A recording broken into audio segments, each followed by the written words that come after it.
Turns out the ugly and violent events at the Capitol this past week echo ugly and violent chapters of America's past. We have thoughts from New York Times columnist Charles Blow, whose new book is called The Devil You Know. There are many historical precedents for the way white supremacy responds when that perceived supremacy is threatened.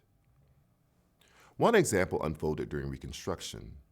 At the end of the Civil War, several Southern states were majority black, and several others were within striking distance of being majority black.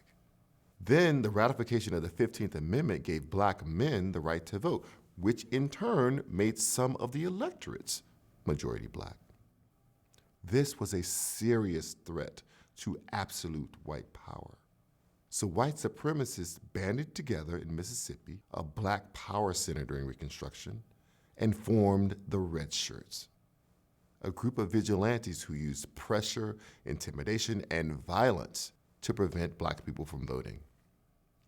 What they couldn't achieve numerically at the ballot, they would achieve through terror in the community.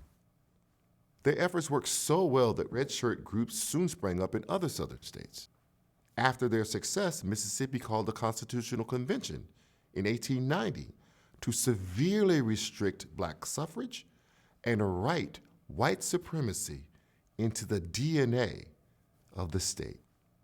State after state across the South followed the Mississippi example, establishing Jim Crow as the code of the region for more than 60 years.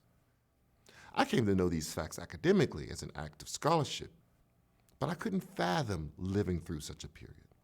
That was until this election, which provided a modicum of similarity to that period over a century ago. Donald Trump tried to intimidate voters before and during the election, then sought to erase legal ballots after they were cast.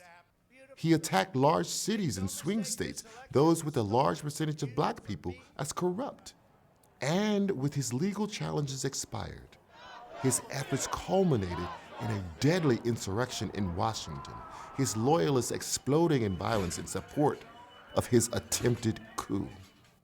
Make no mistake, the red hats marauding through the halls of the United States Capitol were a throwback to the red shirts terrorizing the southern countryside.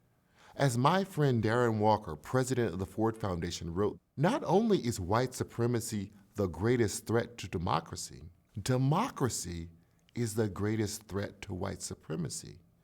Because when democracy works, white supremacists will always, reflexively, be rattled, whether in the 19th century or the 21st.